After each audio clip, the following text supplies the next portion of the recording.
lembro de tomar. Verdade. Paz do Senhor, irmãos. Boa noite, tudo bem? O pastor me perguntou se queria colocasse água aqui. Eu falei, eu nunca lembro de tomar. É verdade. Vocês estão bem? Tudo bem? Vocês estão percebendo que esse púlpito é muito alto para mim, né? Dá para ver só minha cabeça. Assim. Eu gostaria de compartilhar uma palavra com vocês hoje. Tá lá, você pode abrir comigo lá em Isaías, capítulo 58. Essa palavra Deus tem falado no meu coração já tem algum tempo.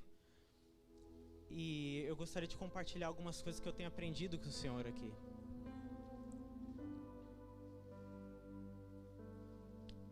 Também vocês podem ficar em pé, a gente vai ler algumas partes desse texto. Eu quero que você tenha uma visão geral do que tudo que ele vai falar esse texto. Depois a gente vai quebrar isso em alguns, né, para a gente entender direitinho o que esse texto está querendo dizer. Todos acharam? Isaías 58, a partir do primeiro versículo.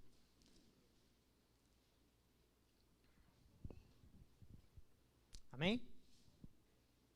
Diz assim: grite alto, não se contenha, levante a voz como trombeta e anuncie ao meu povo a rebelião dele, e à comunidade de Jacó os seus pecados.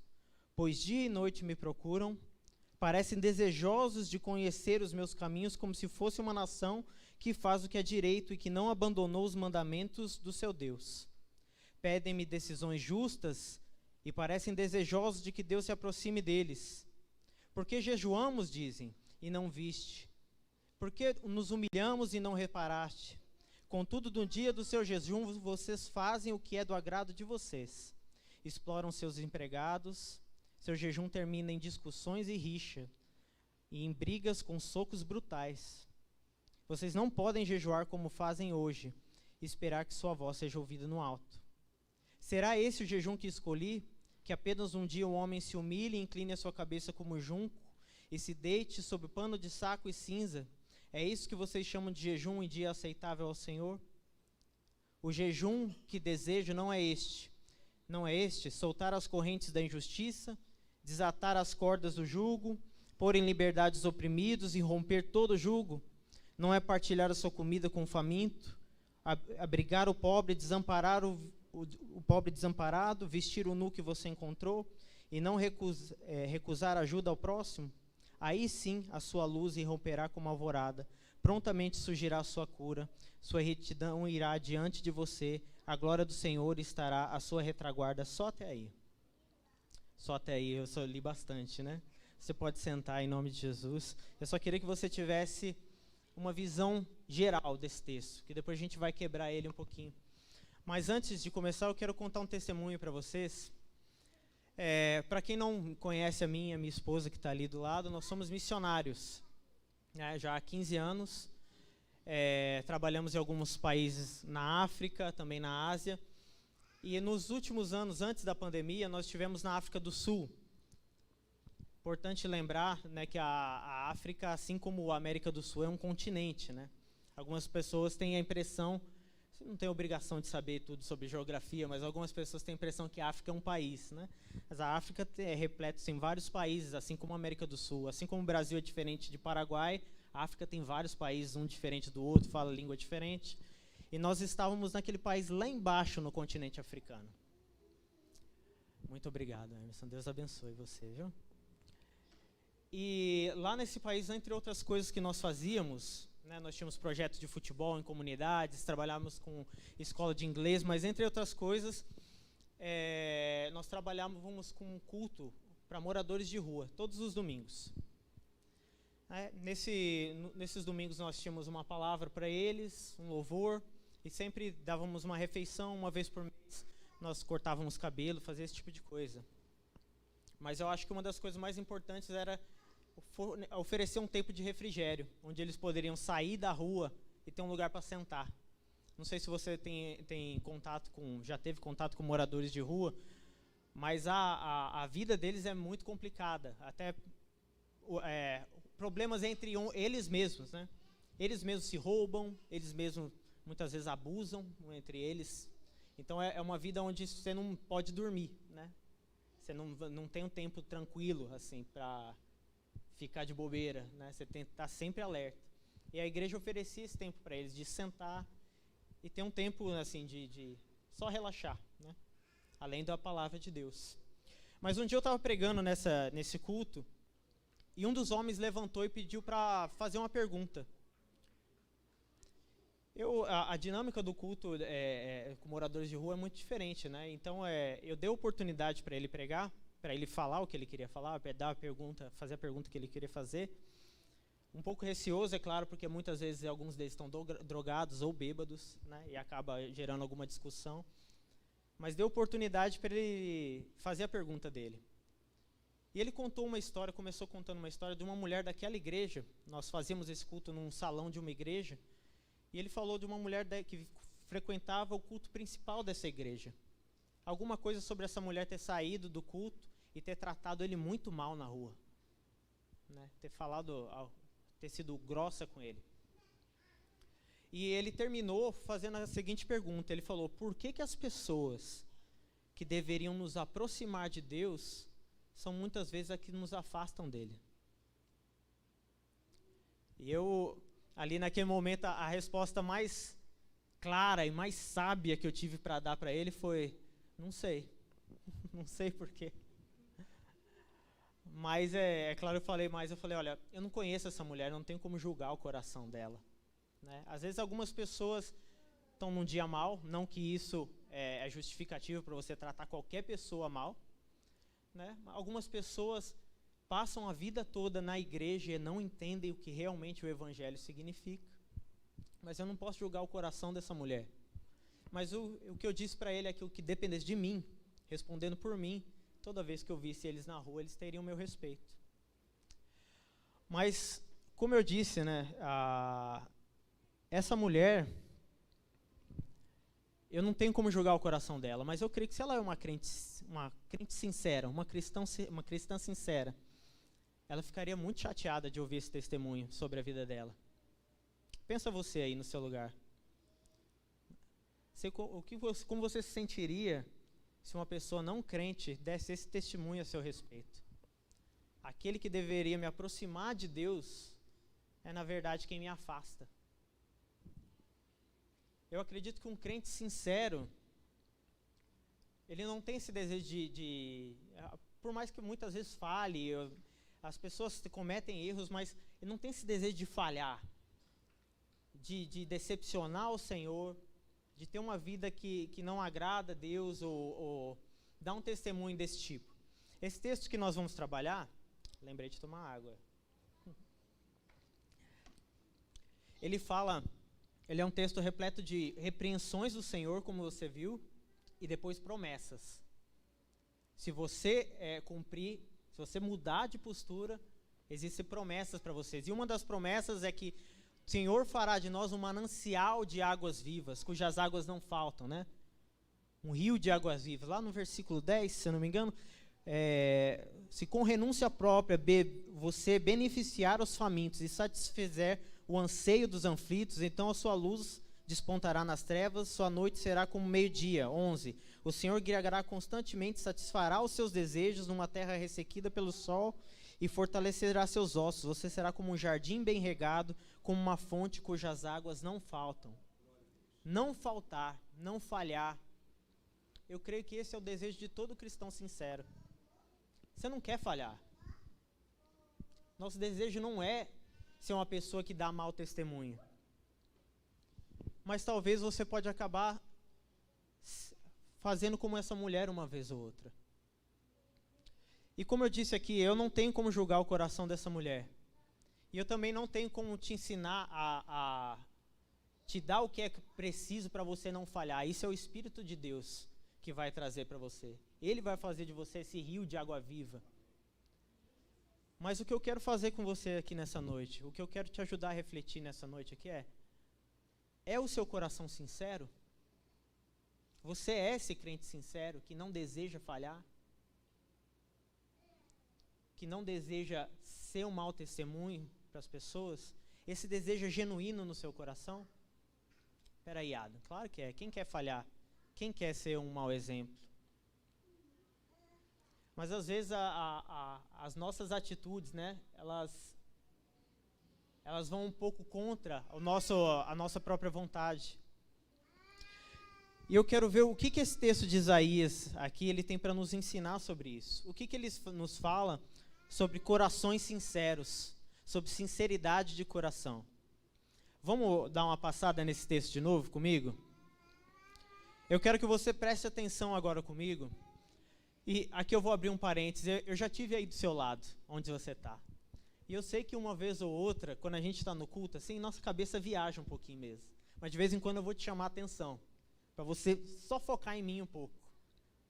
Eu quero que você foque o tempo todo, mas de vez em quando eu vou te chamar, vem comigo, porque isso é uma parte importante. Então agora, só vem comigo um pouco e vamos prestar atenção nas primeiras palavras desse texto. Amém? Você pode me dar sua atenção por esse tempo?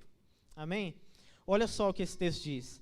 Grite alto, não se contenha. Levante a sua voz como trombeta. Esse aqui é o Senhor falando para Isaías. O que o Senhor está falando para Isaías aí? O que você consegue perceber? Grita alto. Não contenha. Levanta a sua voz como trombeta. O que o Senhor está falando para Isaías? Faz um escândalo aí. Chama atenção. É para falar alto, é para expor. Você consegue ver isso aí no texto? Ou eu estou viajando aqui? Grita alto, não se contenha. Levanta a sua voz como trombeta. Para fazer o quê, Senhor? Anuncie ao meu povo. A quem? Meu povo. O que é para anunciar? A rebelião, algumas versões vão falar diferente, a rebelião dele e a comunidade de Jacó, os seus pecados. Rebelião e pecado. O primeiro versículo aqui está falando, o Senhor está dando uma ordem para o profeta Isaías para expor escandalosamente rebelião e pecado do povo de Deus. Você consegue ver isso nesse primeiro versículo? Exponha, é para falar, é para anunciar rebelião e pecado. Agora olha só o que o próprio versículo vai dizer. O Senhor vai começar a falar sobre essa rebelião e sobre esse pecado do povo. O Senhor diz, pois dia a dia me procuram. Parecem desejosos de conhecer os meus caminhos, como se fosse uma nação que faz direito e que não abandonou os mandamentos do Senhor. Pedem-me decisões justas e parecem desejosos de conhecer, de que Deus se aproxime deles. Por que jejuamos, eles dizem, e não viste? Por que nos humilhamos e não reparaste? Agora, peraí, você ouviu, a gente leu todo esse texto no começo. Mas imagina que você é esse povo ouvindo pela primeira vez esse texto. Ouvindo a primeira vez essa fala, isso me traria uma certa confusão na mente. Falou, peraí, mas o pecado e a rebelião é porque eu busco o Senhor dia após dia? Não é isso que a Bíblia diz? Pois dia a dia me procuram, como se fossem desejosos de conhecer os caminhos do Senhor. Aqui mais para frente fala, pedem-me decisões justas. O que nós chamamos como igreja de pedir ao Senhor? Oração, não é? Pedir ao Senhor é o quê? Oração, é orar. E aqui a Bíblia fala que eles jejuavam e que eles se humilhavam diante do Senhor. Então, peraí. Busca diária de Deus, desejo de conhecer a Deus, pedir ou orar por justiça, jejuar e humilhar-se. E todas essas coisas Deus pega e fala, rebelião e pecado. O que está acontecendo aqui, nesse texto? E aqui, presta atenção comigo, gente. Isso não te traz um pouco de temor? Porque, convenhamos, esse estilo de vida aqui, às vezes é até melhor do que muitos de nós, né? Tem. Vida diária de busca a Deus, orar, jejuar, se humilhar diante de Deus. Parece uma vida de um padrão muito alto. E Deus chama isso de rebelião e pecado. Então, o que há de errado com essa maneira como esse povo buscava Deus? O que há de errado com esse jejum, como o texto diz, o verdadeiro jejum? E quando o texto fala jejum, entenda culto, né? Cultuar a Deus. Porque aqui você vê que ele fala sobre várias práticas de servir a Deus. Oração, buscar a Deus, né? Querer conhecer os caminhos de Deus, e fala sobre jejum, né? Então, sobre práticas religiosas, sobre cultuar a Deus, adorar a Deus. O que há de errado com o culto desse povo? E sabe por que é importante a gente responder essa pergunta? Porque talvez o que Deus via no culto desse povo, que a ele parecia rebelião e pecado, Deus pode estar vendo no culto que nós estamos oferecendo para ele agora. Se o padrão de vida desse povo parecia tão alto, e não duvide que esse povo fazia isso, viu? O povo judeu, eles conheciam a Bíblia, eles oravam, eles faziam todos os rituais, né, que era necessário fazer, eles conheciam tudo. Mas se Deus chamava isso, que é um padrão às vezes até mais alto que o nosso de rebelião e pecado, será que o Senhor vê o meu culto de maneira agradável? Ou será que isso também é rebelião para Ele? Mas tem algumas dicas aqui no texto que fazem a gente diferenciar o que tinha errado no jejum, no culto desse povo. O primeiro ponto que eu quero destacar está lá no versículo 2. Pois dia a dia me procuram, parecem desejosos. É por isso que é muito importante a gente, quando lê a Bíblia, a gente prestar atenção em mínimos detalhes nas palavras. Palavras desse texto como parecem desejosos, como se fossem uma nação que faz o que é direito. Pedem-me decisões justas e parecem desejosos de conhecer a Deus. Essas palavras nos indicam qual era a atitude desse povo.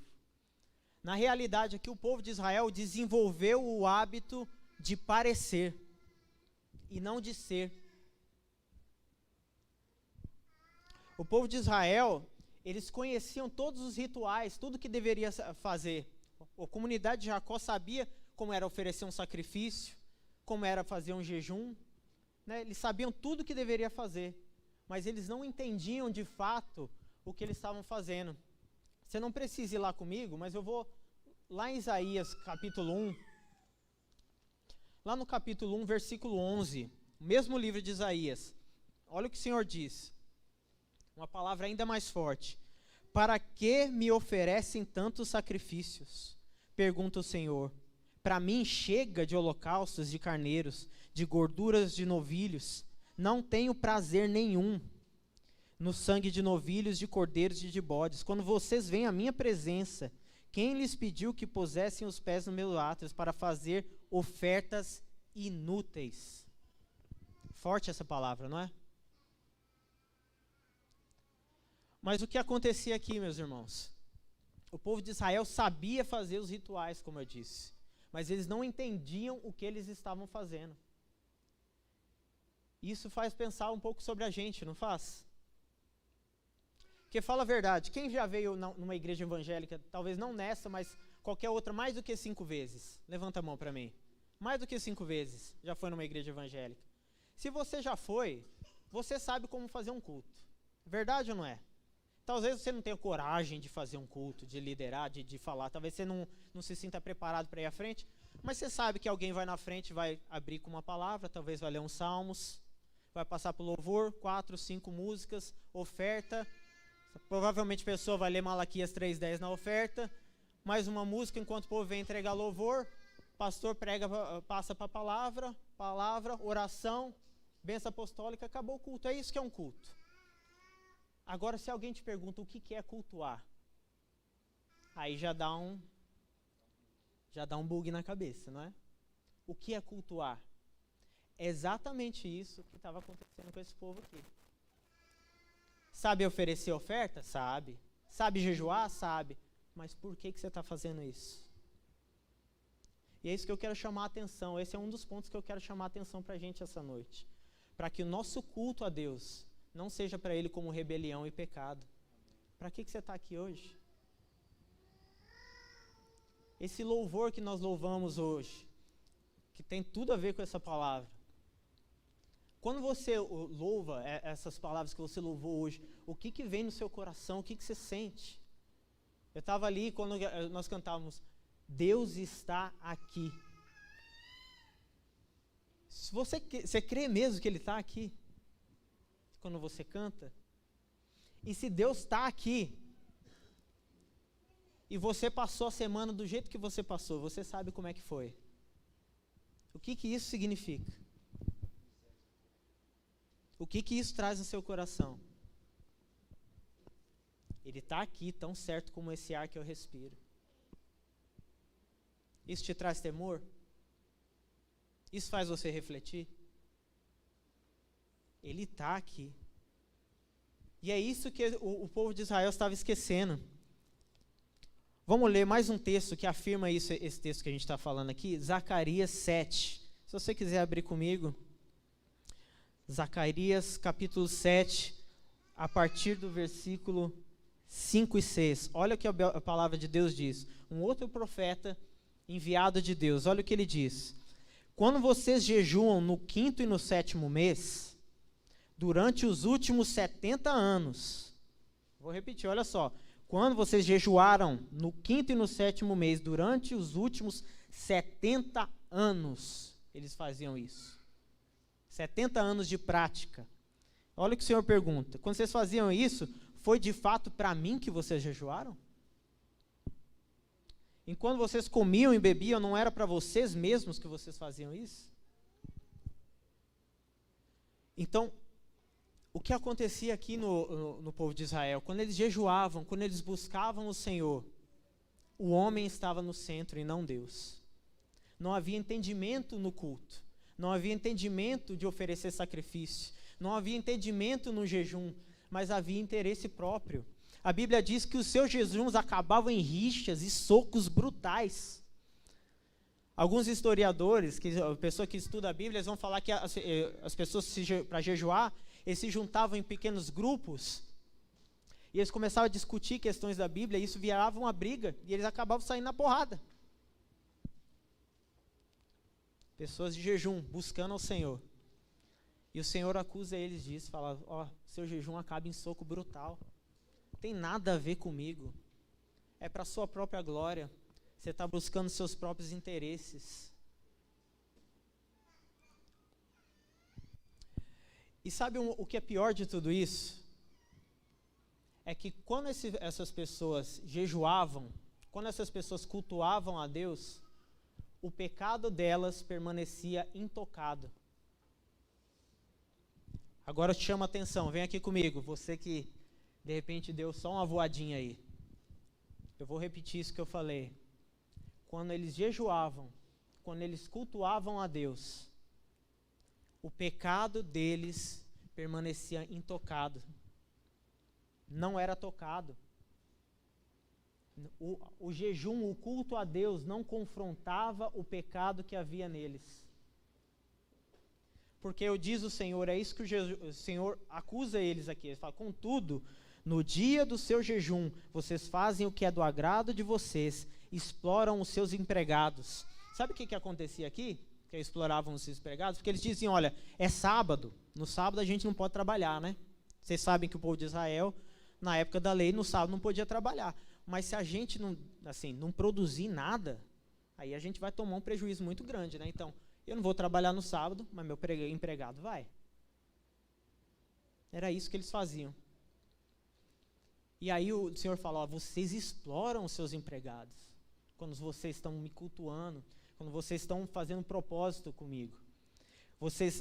Tudo acaba em rixa, tudo acaba em violência. Então, quando eles vinham buscar a Deus, eles mantinham essa postura de homens de Deus, religiosos, que fazem o que é reto. Mas quando eles saíam dos templos, como é que eles olhavam para as mulheres ao redor deles? Como é que eles tratavam as esposas dele, os filhos, os empregados? É isso que o Senhor está acusando eles. O seu pecado permanece intocado enquanto você me busca. Esse é o maior problema. Meus irmãos, se você vem para a igreja, se você cultua, se você adora a Deus, isso é só religião se o seu pecado não é confrontado. Se a maldade que há em você não é confrontada. Se quando você ouve uma canção que fala, Deus está aqui, e você não sente, ai, misericórdia, Senhor.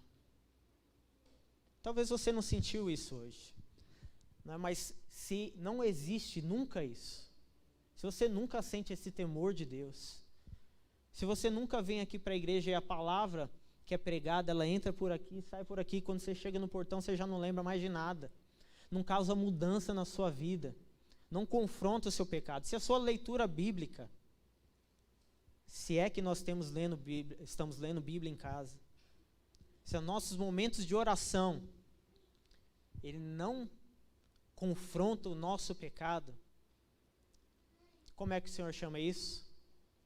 Rebelião e pecado. É assim que o Senhor classifica o nosso culto. Essa palavra parece dura, eu sei, mas o Senhor colocou isso aqui na Bíblia, né? Então é por isso que eu não tenho um pesar de estar trazendo isso para vocês, e principalmente porque eu estou pregando para mim. Meu pecado está sendo confrontado enquanto eu falo. Nós temos que nos consertar com o Senhor quanto a isso. Quantas vezes nós vemos para o culto e nossa mente voa? Acontece, nós somos seres humanos, gente, acontece. Mas nunca nós somos confrontados? Nunca o nosso pecado é confrontado? Nunca nós somos quebrantados? O louvor nunca nos toca? Ah, irmão Ada, não é que nunca. Faz tempo, mas já teve vezes que... Mas o Senhor não está aqui. Por que Ele não está te tocando? Bem, o resultado desse jejum, ou desse culto, como o Senhor diz, é: vocês não podem jejuar como fazem hoje e esperar que sua voz seja ouvida no alto. Última parte do versículo 4. Esse é o resultado desse tipo de culto a Deus. Quando nós cultuamos a Deus sem entendimento do que nós fazemos, oferecendo rituais por ser ritual, mas sem entender quem Deus é e o que isso significa, não espere que a sua voz vai ser ouvida do alto. Não espere que o Senhor vai se agradar disso. A segunda coisa que eu vejo aqui nesse texto, sobre a maneira, o que havia de errado com o culto desse povo, é que era um culto sem compreensão da essência do Evangelho. Olha só, vamos ler de novo o que o Senhor diz a partir do versículo 5. Prestar atenção no que o Senhor fala a partir do versículo 5. Será esse o jejum que eu escolhi? Que apenas um dia o homem se humilhe, incline a sua cabeça como um junco e se deite sobre pano de saco e cinzas? É isso que vocês chamam de jejum e dia aceitável ao Senhor? O que o Senhor está falando aqui, até agora aqui? Ele está falando, é isso que vocês chamam de jejum, dia aceitável ao Senhor? Quais foram os exemplos que o Senhor deu? Um homem se humilhe, abaixa a cabeça, deita sobre pano de saco, cinza. Essas coisas são tudo rituais. São tudo performance. Né? O deitar sobre o pano de saco deveria significar humilhação. Mas não é só porque você deita num pano de saco que você está se humilhando. Assim como lá no aquele versículo de Isaías 1, que o Senhor fala, olha, chega de gordura para mim, chega de novilho, chega desse tipo de coisa, são sacrifício inútil para mim, porque sacrifício, o holocausto na Bíblia nunca foi sobre carne, gente. Deus precisa comer carne?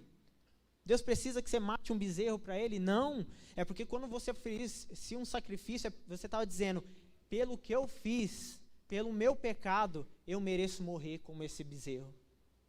Essa é a essência do sacrifício. Não é sobre queimar um bode.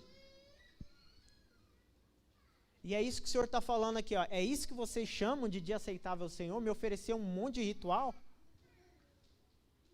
E daí o Senhor continua dizendo o seguinte: o jejum que desejo não é este? Soltar as correntes da injustiça? Desatar as cordas do jugo? Pôr em liberdade o oprimido e romper todo o jugo? não é partilhar a sua comida com o faminto.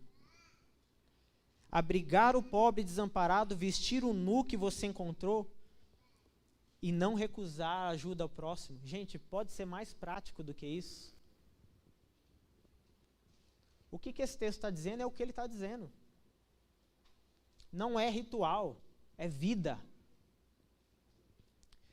E eu quero abrir um parênteses aqui nesse texto para falar, gente, não há nenhuma outra religião no mundo que você vai achar isso. Se você for lá em Salmos 58, você vai ver o Senhor falando assim, ó, o Senhor que cavalga sobre as nuvens, o Criador da terra, esse é o pai de órfãos e o marido da viúva. Você vai ver o Senhor falando lá em Isaías 61, né, falou sobre o chamado de Jesus, fala, o Senhor me ungiu para pegar as boas novas aos quebrantados de coração, a pôr em liberdade os cativos. Você vai ver na Bíblia o Senhor Jesus falando para um grupo, falando, olha, bem-aventurados vocês, porque quando vocês me viram com fome, vocês me deram de comer, com sede me deram de beber, nu vocês me vestiram. E outro grupo ele fala, olha, parta de mim, porque quando me viram com fome, vocês não me deram de comer. E eles falam, mas Senhor, quando foi que a gente viu você assim e a gente não fez nada? Quando vocês fizeram ou deixaram de fazer a um desses pequeninos. Nenhuma religião no mundo é sobre o pobre. Só o Evangelho, só o cristianismo. Em todas as outras religiões, divindade é sobre os poderosos. Busca na história, vê sobre o Egito. A maior figura de Deus para o povo era o próprio faraó. Todas as outras religiões são sobre isso. É por isso que Naamã, na sua lepra, quando ele descobre, ó, lá em Israel tem alguém que pode te curar, ele enche as suas carruagens de ouro e vai até o rei. E quando ele chega até o rei e fala que quer ser curado, o rei rasga as vestes e fala, o que esse homem pensa que eu sou Deus? Porque Israel não era igual às outras nações. Ele fala, se o homem pensa que eu posso curar ele, eu não sou Deus. E Naamã foi direto ao rei, por quê? Porque toda nação, divindade tinha a ver com poderosos. Tinha a ver com os poderosos da terra. E daí ele acaba indo lá para o profeta. E o profeta manda ele entrar num rio e fala, gente, ó, mas na nossa terra tem rio muito melhor que esse aqui. Ele fala, não, tem que descer nesse rio aqui, para você ser curado.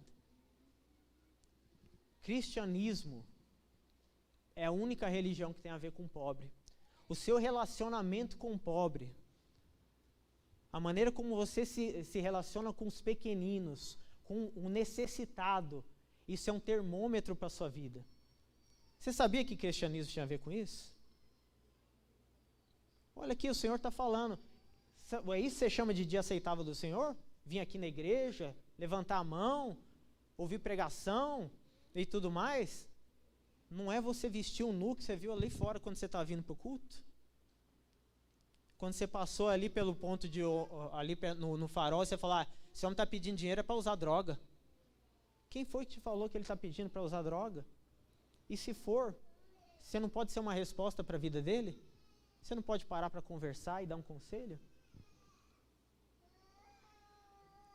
Cristianismo é a única religião que é sobre o perdido, que é sobre o pequeno, que é sobre o fraco. Deus, o nosso Deus é o único que se identifica com o menor, com o pequeno. Você não vai achar isso em nenhum outro lugar do mundo. E o que esse texto nos diz aqui, e agora eu te chamo a atenção mais uma vez, presta atenção em mim.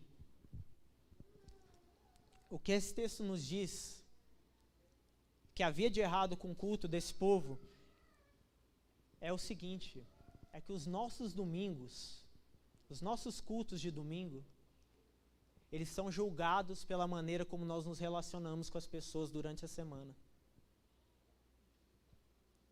É isso que esse texto está falando.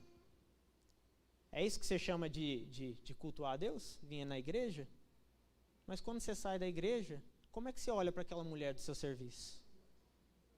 Como é que você trata a sua esposa, seu filho? Como é que você trata seu marido? Como é que você trata as suas finanças? Você tem sido honesto no seu trabalho? Você tem sido honesto com seus empregados? Você tem tratado as pessoas com dignidade, com igualdade? Como eu disse no começo, aquela mulher que tratou aquele morador de rua mal, a gente não sabe, não pode julgar o coração dela. Mas ela foi vítima, ela causou isso, esse testemunho ruim. E ela tinha acabado de sair de um culto.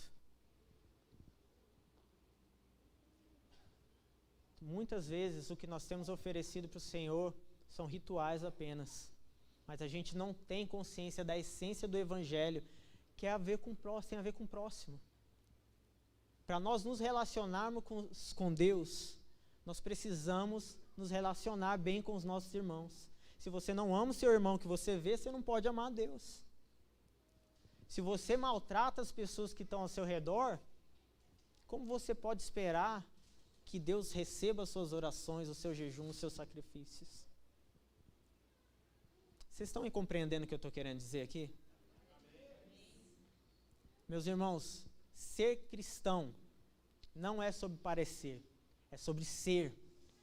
Uma vez eu vi uma entrevista de um rapaz, eu trabalho com desenho, e é um cara muito famoso na área de design, e ele estava falando, olha, um dos grandes problemas que você vê com os designers hoje em dia é que eles se formam na faculdade, eles querem montar um escritório, pinta a parede de preto, coloca pôster, faz uma mesa de vidro, compra um computadorzão bonito, decora tudo, mas quando você vai ver o portfólio, tem nada. Ele fala, os maiores trabalhos que eu já fiz foi na mesa mais desconfortável da cozinha da minha casa. Ser e não parecer. Não é sobre ter aparência de crente. Não é sobre ter aparência de ser justo. Não é sobre ter aparência de ser um santarrão. Mas é sobre ser, de fato. Não é sobre parecer que ora, é sobre orar. Não é sobre parecer que lê a Bíblia, é sobre ler, tentar entender. Não é sobre parecer desejosos de conhecer a Deus, mas é realmente querer conhecer a Deus e querer que Ele transforme a sua vida. Isso é o Evangelho. E só assim, meus irmãos, o nosso culto vai ser aceitável ao Senhor.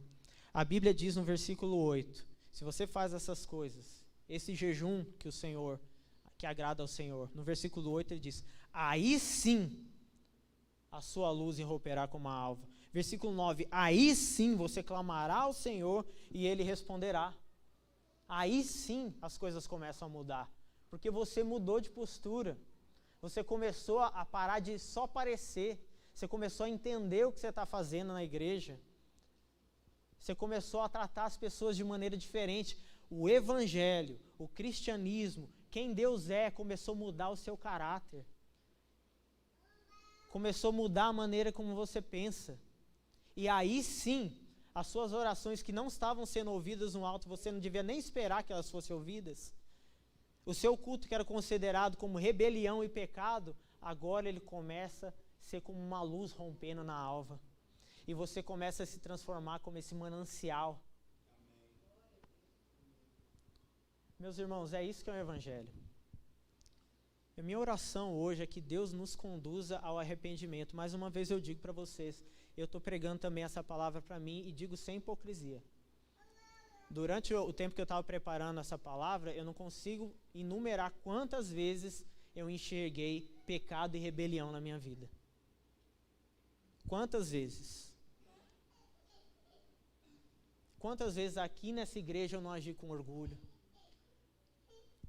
Quantas vezes o pastor chamou para vir aqui na frente, né? Ou receber uma oração e eu sentado ali sabendo que eu precisava e não vim. Sem entender o que era, sem entender para que eu estou aqui. Quantas vezes eu saí daqui e nem notei as pessoas pelas quais eu passei na rua. Quantas vezes eu saí daqui e a minha semana foi um desastre. Eu prego para mim também. E a minha oração é que Deus me conduza e te conduza ao arrependimento em primeiro lugar. E que Ele faça, nos conduza mesmo ao entendimento de um culto racional, de saber o que a gente está fazendo aqui e fazer com o nosso coração. A Bíblia diz, esse povo me honra com os lábios, mas o seu coração está distante de mim. Adoração, honrar a Deus tem a ver com coração. Precisa ter coração.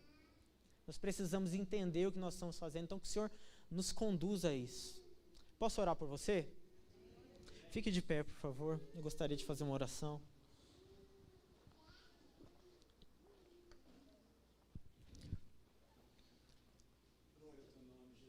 Eu queria que você sabe como Deus falou com você, sabe, nessa palavra hoje. Como o Senhor te tocou. E eu quero que você coloque essas coisas diante de Deus da maneira mais sincera que você puder.